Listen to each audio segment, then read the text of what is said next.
compañeros del Consejo de Estado. Estamos en presencia de una situación excepcional y por ello el Consejo de Estado se ha visto en la necesidad de tomar una decisión muy importante. Llegué a la conclusión de que era necesario que en esta histórica decisión estuviesen presentes todos los miembros del Consejo de Estado. De modo que aquí estamos todos los miembros del Consejo de Estado. Necesariamente tendré que expresar mis puntos de vista y también tal vez aportar algunos elementos sobre este caso que puedan ayudar a tomar la decisión final. Yo tuve bastante contacto con el fiscal, también tuve contacto con el tribunal, pero no se ejerció la más mínima influencia sobre la decisión que al final habrían de tomar. Ellos tomaron su decisión con absoluta libertad. Nosotros podíamos influir en el fiscal, como es lógico, en los puntos de vista del fiscal, pero decidieron de forma totalmente libre lo que debía aplicarse como sentencia a partir de la gravedad del caso. Ellos fueron los que decidieron reducir el número de sanciones a la pena capital. Ellos fueron los que decidieron incluso elevar por encima de la petición fiscal la sanción a uno de los acusados, Miguel Ruiz, de 25 a 30 años. Jamás se intentó ejercer la menor influencia sobre investigadores o sobre puntos de vista, ni se trató de ejercer la menor influencia en los testigos o en los acusados. De modo que yo planteé que la última decisión la tomaría el Consejo de Estado, que el Consejo de Estado ejercería sus derechos constitucionales a tomar la última decisión en caso de existir sanciones a la pena capital, con varios de los acusados sancionados con esta pena. Quedaba de manera clara de que nadie ha hablado con uno solo de los miembros de este Consejo de Estado, que yo no he hablado con ninguno de ellos acerca de su criterio, que el compañero Raúl ha conversado siquiera acerca del pronunciamiento que de manera absolutamente libre debía hacer en esta reunión de hoy. A ninguno de ellos se le preguntó la opinión. Hay otra cuestión que hemos planteado reiteradamente y es que la decisión que adoptáramos no iba a estar determinada por la opinión pública o por encuestas de opinión. Y si la cuestión fuera a decidir por simples encuestas, no haría falta ninguna reunión y ninguna decisión del Consejo de Estado. Conocemos los estados de opinión, conocemos lo que piensa el pueblo, pero es mi deber decir que para nosotros eso no constituye en circunstancias como esta un factor determinante. Podía ocurrir que la inmensa mayoría de la población tuviera un criterio y nosotros nos viéramos en la necesidad de adoptar otro criterio. ¿Qué es lo que conviene a nuestra patria, a nuestro pueblo, a nuestra revolución? ¿Quién podía imaginarse que podía estar Ochoa en actividades de este tipo? ¿Quién podía imaginarse que todo un departamento del Ministerio del Interior estaba en esas actividades? Había campaña contra Cuba, venían haciéndose campaña.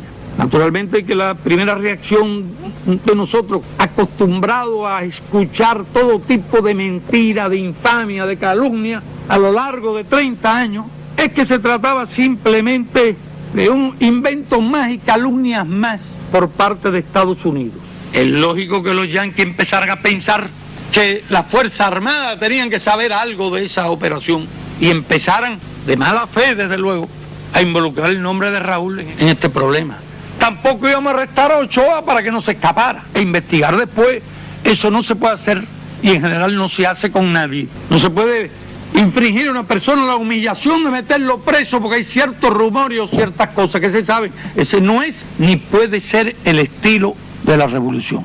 A todo esto, aunque teníamos pruebas, se toma la decisión de no hablarle de aquellas graves cosas de aspecto moral. Porque hablarle a un hombre de eso, de aquello, se podían ocurrir dos cosas. Una de ellas es que se diera un tiro. Casi es imposible hacer un arreglo con un individuo al que le dice, mire, sabemos esto. Es cierto que nuestra decisión tiene que ver con vidas humanas. Y esta es una decisión que no se puede adoptar a la ligera. ¿Tuvo Ochoa oportunidad de salvarse? Sí. realmente Ochoa tuvo oportunidad de salvarse. Yo he meditado mucho sobre eso. Ochoa pudo salvarse en la primera conversación que tuvo con Raúl. Si asume sus responsabilidades, si dice la verdad, le hubiera contado todo a Raúl. Lo que estaban haciendo estos individuos, eso habría sido tan importante y tan digno de tenerse en cuenta, que de luego Ochoa no podía seguir en la Fuerza Armada. Pero podía haberse discutido, ya no si se le fusilaba o no. Entonces hubiera podido tener, sí, la posibilidad de preservarle la vida, con una sanción la más severa antes de la pena capital. No era en este momento aquí, ciertamente lo pienso, compañero, el lugar donde se hubiera podido todavía evitar la sanción más severa. Pero ya a aquella altura, en aquella circunstancia y en ese momento, ya nos había dejado a nosotros sin alternativa. El Tribunal de Honor tuvo, yo diría que un día de gloria, cuando allí hablaron los miembros del Tribunal de Honor con una gran elocuencia. Yo creo que fue desde luego valiente, y nuestro pueblo admira el valor, y sobre todo nuestro pueblo apreció el contraste entre la actitud de Ochoa en aquel Tribunal de Honor. Fue sincero Ochoa ante el Tribunal de Honor, ya no lo fue ante el Tribunal de Justicia en el juicio oral, ya no lo fue. Sin embargo, la actitud de Ochoa, como aquí se dijo, creo que fue el compañero Carlos, influyó en los estados de opinión. Desde luego, eso podía complicar la solución del problema, podía producirse una contradicción entre lo que hiciera el tribunal, lo que hiciera el Consejo de Estado y lo que podía opinar la población. Ya dije anteriormente el criterio firme de que esto no se podía decidir por encuesta pública, ni mucho menos. Yo creo que aquí se han expuesto una serie de argumentos para explicar por qué no tenemos alternativa en este caso. ¿Quién podría volver a creer en la revolución si realmente no se aplican para faltas tan graves las penas más severas que establecen las leyes del país? Todos estos hechos constituyen los elementos de una gran traición. Aquí la revolución y las leyes establecen la pena capital para los espías. Un agente de la CIA puede ser fusilado. Yo me pregunto, ¿un agente de la CIA podía haber hecho el daño que estaban haciendo estos señores? Y a los agentes de la CIA se les juzga y se les fusila. Si no se aplica en este caso un castigo ejemplar, que podríamos decirle a los futuros jefes, a los futuros héroes, si un hecho de tanta gravedad no se castiga con la pena más severa que establecen nuestras leyes, sería un precedente funesto y desmoralizador. Si no aplicamos las penas más severas a los demás, simplemente con una sanción de prisión será suficiente para que constituya un ejemplo. De manera que, precisamente pensando en la credibilidad y prestigio de la revolución, es que creo que el castigo debe ser ejemplar y la sanción más severa del Ministerio del Interior. Hay que reconstruirlo, hay que hacerlo nuevo. Digamos que la única responsabilidad no la tienen estos acusados. Digamos que la dirección del Ministerio del Interior tiene responsabilidad, y hay que decirlo en este momento, por su insensibilidad. Y el Ministerio, entre otras cosas, se le dijo que tenían que ser, y se dijo en el informe al tercer Congreso, que tenían que ser 1000 los blancos, porque ellos son los que tienen que estarle exigiendo a los demás el respeto a la ley. Se planteó que no hubiera clínica para los combatientes del Ministerio Interior, que eso los apartaba del pueblo, que fueran a las clínicas que va el pueblo. Se planteó que no tuvieran restaurantes ni lugares de recreación, devuelvan, entreguen todo eso al pueblo. Había comercio militar. Nosotros escuchábamos las quejas, porque uno de los problemas serios que pasaba en el Ministerio del Interior es el intento de equipararse con la Fuerza Armada, que tiene otras tareas, otras misiones y otras funciones. Esta pandilla corrompió, esta pandilla hizo muchos regalos. No solo regalaban pacotillas, no solo regalaban pacotillas, no solo regalaban pacotillas, ya lo venían haciendo de antes. Nuestros trabajadores no andan pensando en la pacotilla, en los centavitos, en los lujos. Yo no he visto eso en ninguno de esos hombres, a los que tanto admiro, que se levantan a amanecer y luego hasta las 10 y las 11 de la noche están trabajando. ¿Por qué se quitó a Tony la guardia y a todo ese grupo de la corporación CIME? Precisamente lo que habían establecido un estilo. Importaban cuánta bisutería se encontraba, cuánta bisutería se encontraba, desde gomas con bandas blancas, cristales de un tipo, telefonito de otro, grabadora, videocasete en el carro. Esa gente no debieron haber ido a parar jamás a MC con las prerrogativas que tenía en ese punto. Y digo que ya regalaban no solo bisutería, no solo televisores en colores y videocasetes, ya regalaban hasta yates que valían decenas de miles de dólares, de esos yates que se robaban o en complicidad con los lancheros se perdían, en que los dueños encantados cobraban el seguro y ellos aquí los vendían o revendían o regalaban. Habría que ver a cuánta gente esta pandilla le hizo regalos. Hay algunos que han hecho comparaciones entre la FARC y el Ministerio del Interior, y yo digo que eso es muy injusto. No hay comparación posible ni entre los papeles de una institución y los papeles de otra. El Ministerio del Interior nace del ejército rebelde, nace de la Fuerza Armada Revolucionaria. El Ministerio del Interior es hijo del ejército rebelde y debemos colocar cada institución en su lugar. Y digo que es injusta la comparación. Si una institución ha sido exigente en este país, si una institución ha tenido normas, si una institución ha sido educadora por excelencia en este país, es las Fuerzas Armadas Revolucionarias. Si un compañero ha sido luchador y ha sido exigente, ese compañero es Raúl. Por eso debemos rechazar indignado la sugerencia que viene del enemigo, que si hubo cambio en el Ministerio del Interior, tiene que haberlo también en la Fuerza Armada Revolucionaria. Esa es una intriga del enemigo. Y si hemos descubierto este cáncer, se debe precisamente a la Fuerza Armada Revolucionaria. Y realmente voy a decir, si hay una institución donde se sabe lo que hace la gente, es el MINFAR. Porque el MINFAR tiene los medios y tiene la organización necesaria para llevar el control de los hombres. Ochoa, cuando venía aquí, empezaba a hablar de negocio. Cada vez que se reunía con Raúl, quería hablarle de negocio. Y constantemente les recibía la misma aclaración, el mismo consejo. Ochoa, no te pongas... Y él hablaba de negocios presuntamente serios. Y lo que le decía en el MINFAR, lo que le decía Raúl, dedícate a las tareas militares, olvídate de negocio. Esa no es tu misión, lo que tienes que hacer es dedicarte a las actividades militares. Si hoy contamos con muchos cuadros con que ayudar al Ministerio del Interior, se debe a los cuadros que tenemos en la Fuerza Armada Revolucionaria. Nuestro partido, nuestra Fuerza Armada Revolucionaria son dos instituciones esenciales, fundamentales y básicas de nuestra revolución. En la Fuerza Armada no había una mafia realmente. No hay otra alternativa, el castigo ejemplar.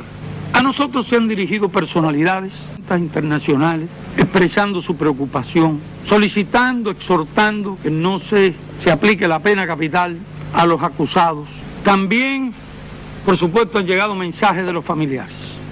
Y esto puede ser lo más duro de todo, cuando los hijos, los hermanos o los padres se dirigen a nosotros para pedir que no se les aplique la máxima pena, que el Consejo de Estado conmute la sentencia.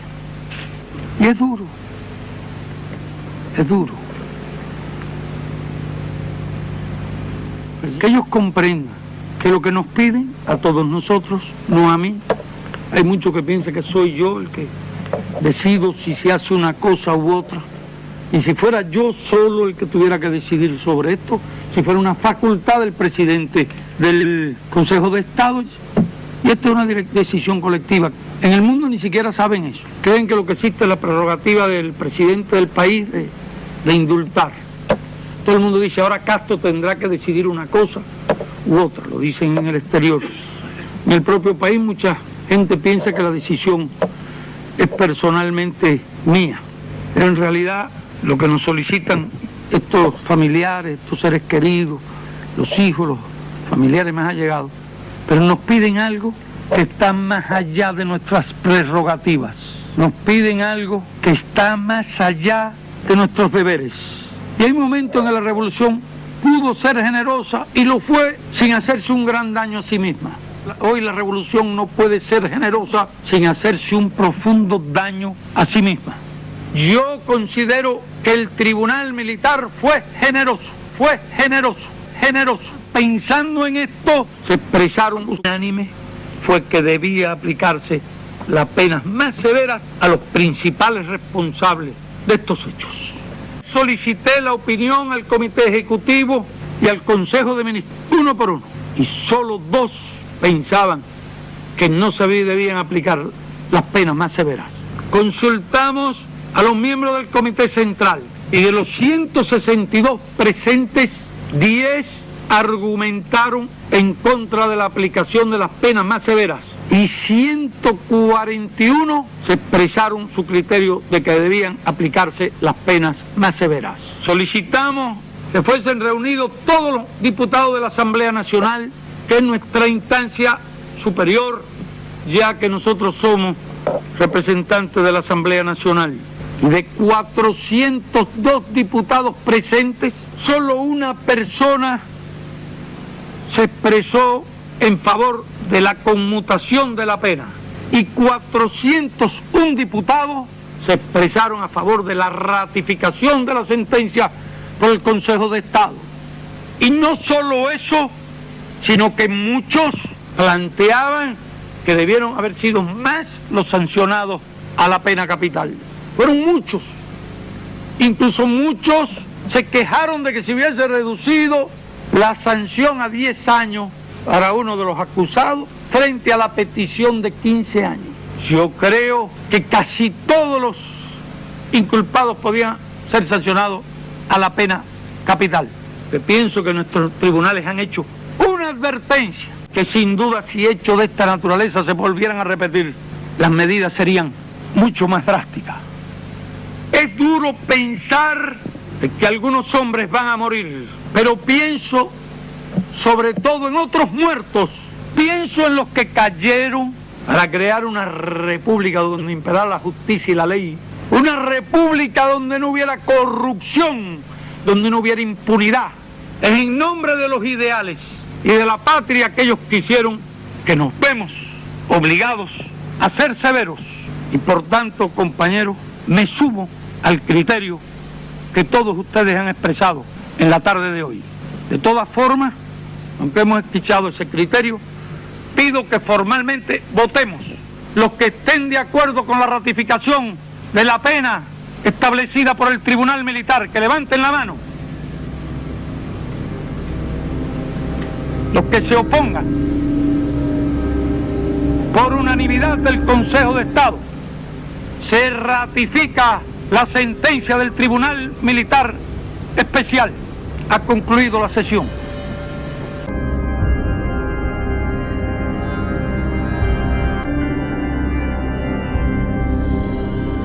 Acelera, sabes que viene la última frontera, te guarda.